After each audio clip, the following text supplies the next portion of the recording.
Loué soit le précieux sang de notre Seigneur Jésus-Christ et le cœur immaculé de Marie. Chers auditeurs, chères auditrices, voici une vidéo importante. Elle résume, appuyée sur quelques passages de texte du pape Grégoire XVI, le dogme de l'infaillibilité pontificale. Grégoire XVI répond à ses détracteurs, citation, On ne peut, sans folie, nier l'infaillibilité des papes. Grégoire XVI met en évidence et en valeur toute l'efficacité de la prière de notre Seigneur Jésus-Christ, adressée alors à Saint Pierre. J'ai prié pour que ta foi ne défaille pas. Ainsi, pour nous, en notre temps, le fait d'affirmer que des papes de l'Église catholique sont tombés dans l'hérésie est une hérésie. Le fait d'affirmer qu'un hérétique peut être pape est une hérésie. Le fait d'affirmer qu'un pape peut être hérétique est une hérésie. Tout en restant pape, évidemment, est une hérésie. Les propos des lefévristes et viganistes à répéter les propos blasphématoires en eux-mêmes, tels que pape hérétique ou pape antéchrist, ne peuvent pas s'appliquer ni s'entendre. Envoyer de tels propos qui sont blasphématoires en eux prouvent l'état de folie dans lequel ces hérétiques se trouvent. Ce sont donc des fous. Commençons à citer le pape Grégoire XVI dans le premier tome de son livre, qui s'intitule Triomphe du Saint-Siège et de l'Église, édition 1833, chapitre de l'infaillibilité du pape, page 279, 280 à 282. Mais pour vous mettre dans le contexte du premier extrait que j'ai tiré de ce livre, le pape Grégoire nous parle d'une lettre que saint Agathon, pape, a adressée à l'empereur, lettre qui fut lue et approuvée par le 5e concile œcuménique. Voici ce que dit, cité par le pape Grégoire XVI. Telle est la véritable règle de foi que cette mère spirituelle de votre empire le plus paisible, l'Église apostolique du Christ, dont il ne sera jamais prouvé par la grâce de Dieu Tout-Puissant qu'elle s'est éloignée du chemin de la tradition apostolique et qu'elle n'a pas succombé à la perversion par des innovations hérétiques, dans les bons comme dans les mauvais moments. Mais comme elle a reçu dès le début de la foi chrétienne de ses auteurs, les princes des apôtres, elle a continué jusqu'à présent dans une foi ininterrompue, selon la promesse du Sauveur du Seigneur qu'il a faite au prince de ses apôtres dans les saints évangiles, disant à Pierre, voici, Satan t'a attendu, etc. Donc, selon ce saint pape, c'est à la prière de Jésus-Christ que la chaire apostolique doit ne s'être jamais écartée de la tradition, de s'être jamais livrée aux nouveautés, à l'hérésie, et d'avoir conservé et victorieusement défendu les vérités révélées. Il sera donc vrai de dire que Jésus-Christ, en priant pour saint Pierre, pria pour ses successeurs et qu'il leur obtint aussi bien qu'à cet apôtre une assistance perpétuelle, afin qu'ils marchent toujours avec sécurité dans la voie de la tradition apostolique, sans succomber à l'erreur, conservant pur et intact le dépôt de la foi catholique, nous dit Grégoire XVI. Il poursuit. C'est là, en effet, ce que suppose nécessairement le pontife quand il attribue à cette assistance perpétuelle la pureté constante dans laquelle la foi s'était maintenue jusqu'à lui. Car s'il n'avait pas pensé que cette assistance dut être perpétuelle et assurer l'indéfectibilité de la foi jusqu'à la consommation des siècles, il aurait bien pu prouver par le fait que le siège apostolique n'était jamais tombé dans l'hérésie. Mais il n'aurait pu présenter cette assistance promise comme la cause des triomphes déjà obtenus. Cette promesse étant générale, et n'étant limitée à aucun temps, il fallait qu'il comprît qu'elle s'étendait aux temps à venir, pour être en droit d'en supposer l'accomplissement dans ceux qui avaient précédé. Autrement, on aurait pu toujours lui répondre que, si le siège apostolique n'avait pas erré jusque-là, c'était l'effet d'une assistance particulière, et non de cette promesse générale. Il faut donc admettre qu'Agathon, saint Agathon le pape ici, étendait l'effet de la prière de Jésus-Christ non seulement au passé, mais encore à l'avenir. Fin de citation de Grégoire XVI, pape. Grégoire XVI nous affirme clairement ici qu'aucun pape n'est tombé dans l'hérésie. Rappelons que, chronologiquement, Grégoire XVI est du XIXe siècle, ce qui est proche de nous dans le temps. En effet, 100 ans séparent ce pape du dernier pape, Pie XII. Autre extrait, citation. Je ne saurais dire où il y a le plus de folie, ou à nier que la prière de Jésus-Christ prouve l'infaillibilité du pape, ou à présenter, comme le fait maintenant notre adversaire, à l'appui de son opinion, une autorité qui, loin de lui être favorable, la combat victorieusement. Mais la solution de ce problème nous intéresse peu. Ce qui n'est pas douteux, c'est que le gros, j'ouvre une parenthèse, le gros, c'est l'adversaire en question. En invoquant l'autorité de Léon IX, s'adresse à un père qui accuse de folie celui qui oserait dire que la prière de Jésus-Christ a été vaine dans quelques-unes de ses parties.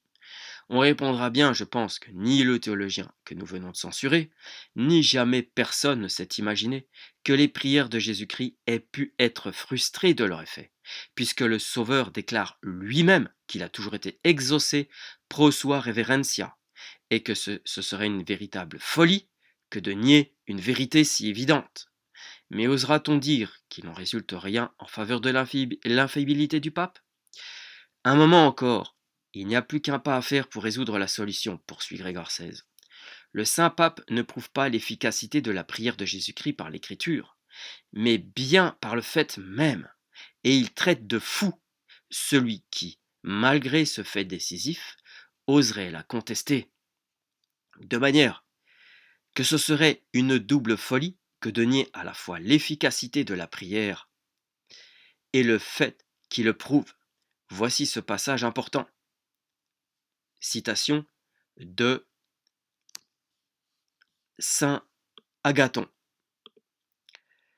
Y aurait-il quelqu'un d'assez fou pour penser que la prière de celui dont la volonté est de pouvoir ose penser qu'elle est vide de quoi que ce soit?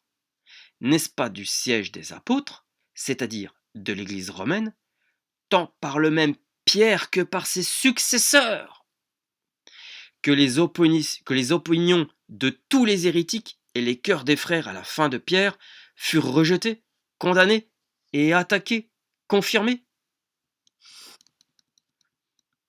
Ça, c'est donc l'épître ad Mich et Léon, chapitre 7.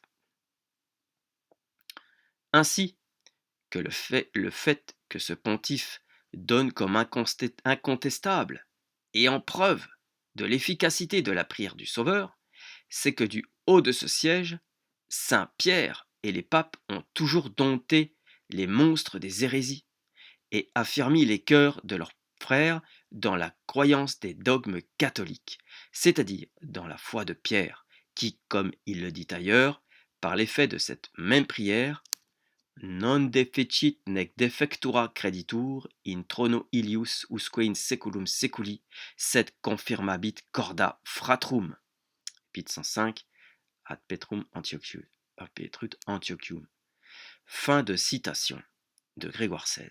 Autre passage très important et très pertinent du Saint-Père Pape Grégoire XVI, citation, si l'indéfectibilité de la foi dans les papes jusqu'au temps de Léon trouve l'efficacité de la prière de Jésus-Christ, il en résulte aussi que cette indéfectibilité fut l'objet de cette prière.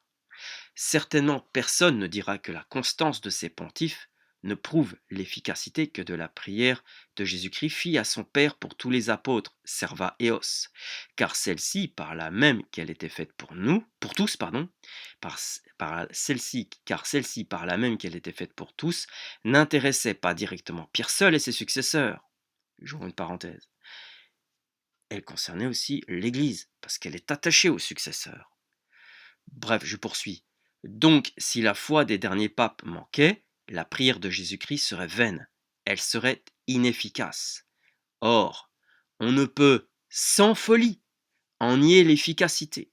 On ne peut d'ailleurs nier l'indéfectibilité de la foi des papes sans nier cette efficacité. Donc, on ne peut sans folie nier l'infaillibilité des papes. Mais si raisonnant a posteriori, l'on peut dire la foi des papes n'a pas manqué jusqu'à Léon, donc la prière de Jésus-Christ fut efficace. Ne pourra-t-on pas aussi raisonner a priori en ces termes? La prière de Jésus-Christ fut efficace, donc la foi des pères ne manquera pas. On peut légitimement conclure de la cause à l'effet, et réciproquement de l'effet à la cause, quand on connaît bien l'un des termes et son intime connexion avec l'autre. C'est le cas où nous sommes, car nous pouvons sûrement déduire la fin de la prière de ce qui en montre l'efficacité, c'est-à-dire de l'épreuve qui était faite de la constante fidélité des papes. Fin de citation de Grégoire XVI. Ici, à nouveau, le pape Grégoire XVI, qui est du XIXe siècle, pour rappeler, nous affirme lui-même que jamais aucun pape n'est tombé dans l'hérésie, et que donc la prière que Jésus-Christ a faite à son Père a été exaucée. Donc, les propos des hérétiques teintés de gallicanisme, qui affirment que pour le cas du pape Honorius qui serait tombé dans l'hérésie, ces propos sont archi faux.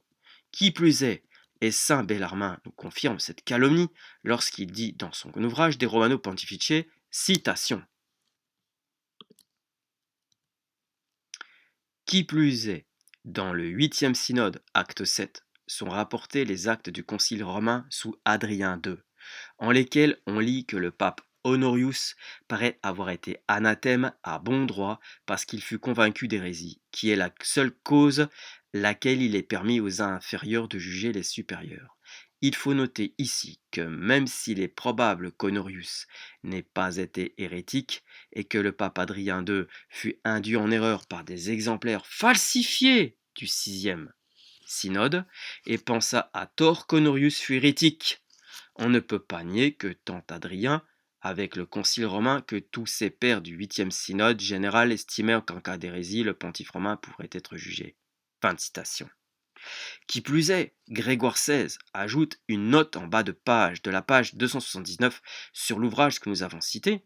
Cette note va en faveur de l'infaillibilité d'Honorius, tout en concernant la lettre que saint Agathon pape avait écrite à l'empereur. Citation de cette note. C'est cette lettre d'Agathon, cette lettre adressée à Agathon, c'est une très forte preuve en faveur de l'orthodoxie d'Honorius, car saint Agathon n'aurait pas attesté la pureté de la croyance de tous ses prédécesseurs avec tant d'assurance et sans nommer ce pape, si sa foi avait pu être suspecte au concile et à l'empereur. Fin de citation. Dans la série des calomnies, les hérétiques qui s'attaquent au pape Jean XXII, le pape Pie IX leur dit, dans son encyclique Studiorum Ducem du 29/6/1923, citation. Après sa mort, Jean XXII parut consacrer non seulement ses vertus, mais encore sa doctrine, quand, dans une allocution consistoriale aux cardinaux, il fit cette déclaration mémorable: Thomas n'a pas moins éclairé l'Église que tous les autres docteurs. En un an, on apprend davantage dans les livres que dans ceux des autres maîtres en toute une vie.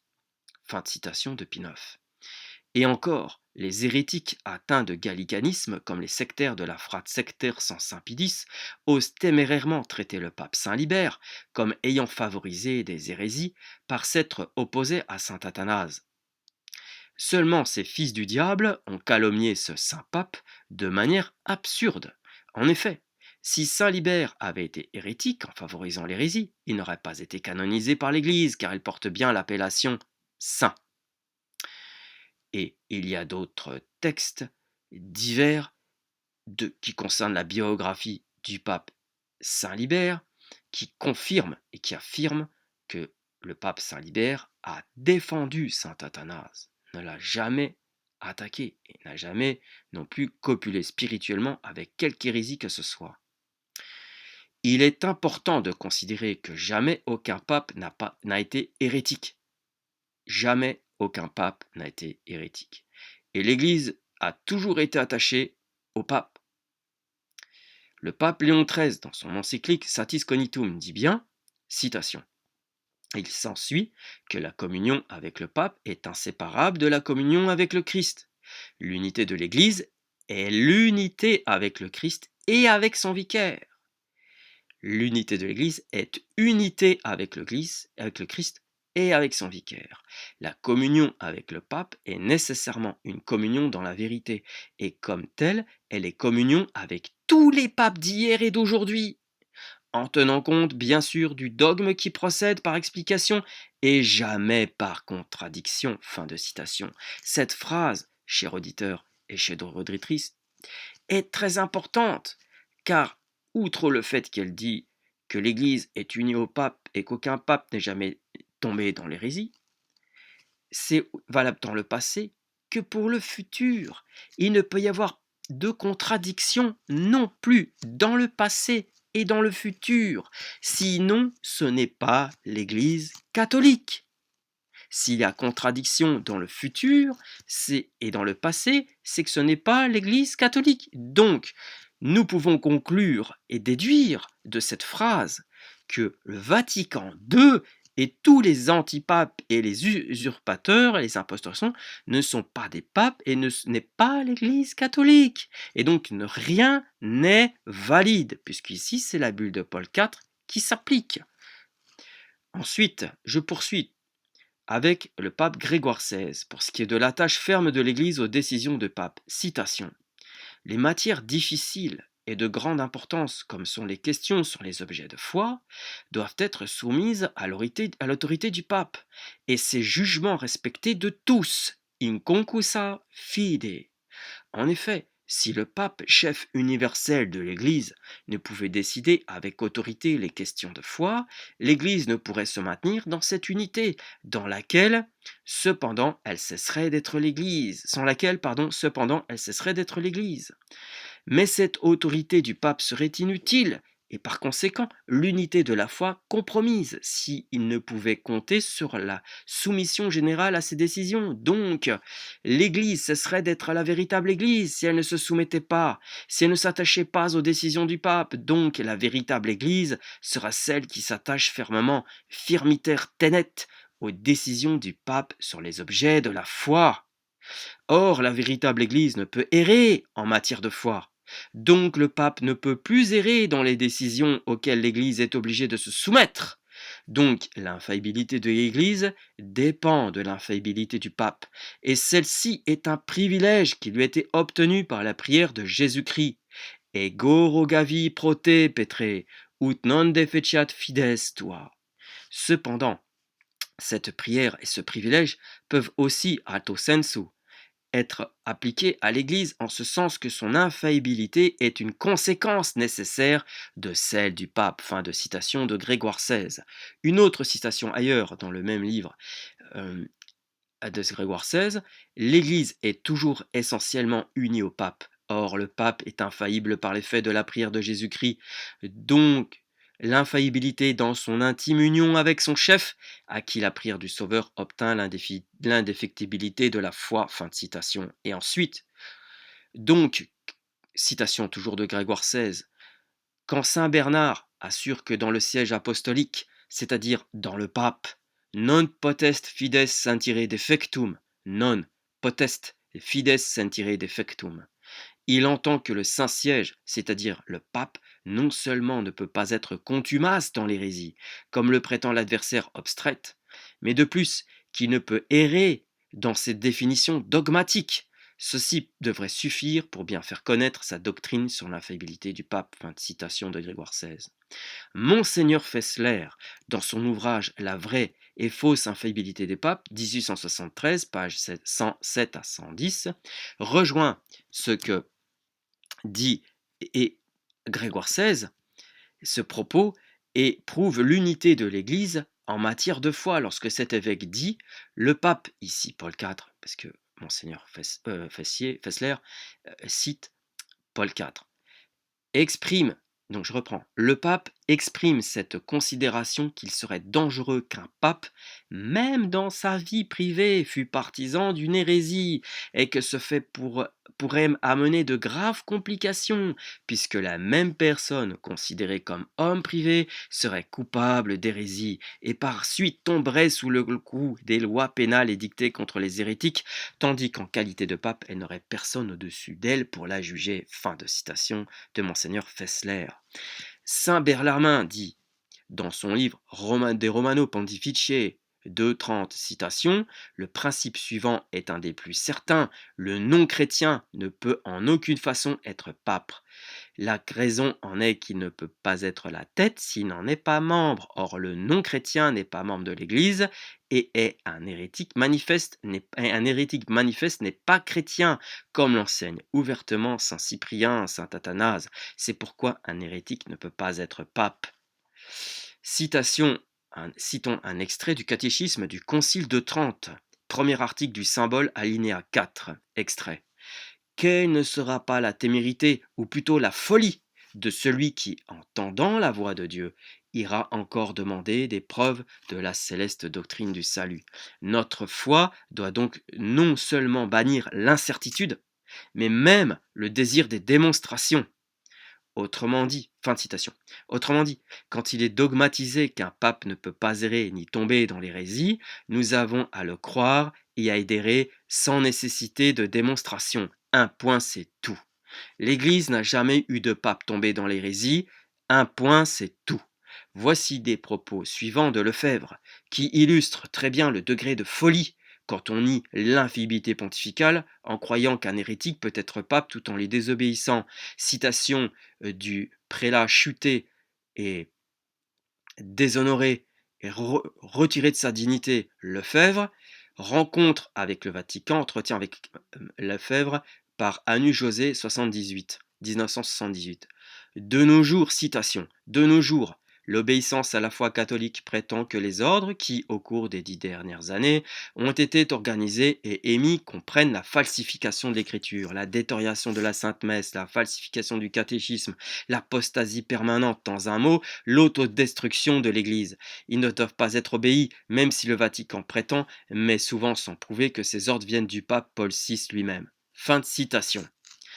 Un pape ne peut jamais errer en matière de foi, et non plus son Église qui lui est attachée, comme nous venons de l'entendre avec Grégoire XVI, avec le pape Léon XIII, avec Saint Bellarmin.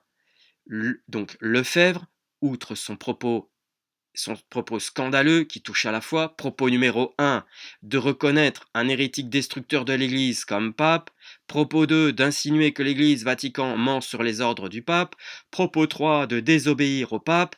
Lefebvre nous prouve par ses propos qu'il n'ose pas prendre au sérieux l'infaillibilité pontificale et de fait n'applique pas ce dogme. Lefebvre prouve sa folie qui consiste à continuer à nier cette infaillibilité puisqu'il nomme clairement pape Paul VI comme destructeur de l'Église. Je ne vais pas m'étaler plus loin, des vidéos ont déjà faites à ce sujet. Lefebvre a apostasié en signant les documents hérétiques de Vatican II et cela n'en fait que l'enfoncer et lui et toute sa secte dans la folie de l'hérésie, où nous entendons des fidèles oser affirmer que ce qu'ils croient être le pape actuellement demeure pape en faisant et disant des hérésies. En soi, c'est blasphématoire de tels propos et une hérésie qui rend fou. Eux aussi, ces pauvres fidèles, subissent le même châtiment que Lefebvre et de tant de personnes qui se font leur propre juridiction, leur propre envoi en mission, leur propre religion, comme les sectaires anticatholiques. C'est des vacantistes aussi, sous une couleur traditionnelle. Pour conclure, si donc nous voyons depuis 66 ans des hommes habillés en papes qui disent des hérésies, c'est qu'ils ne sont pas papes.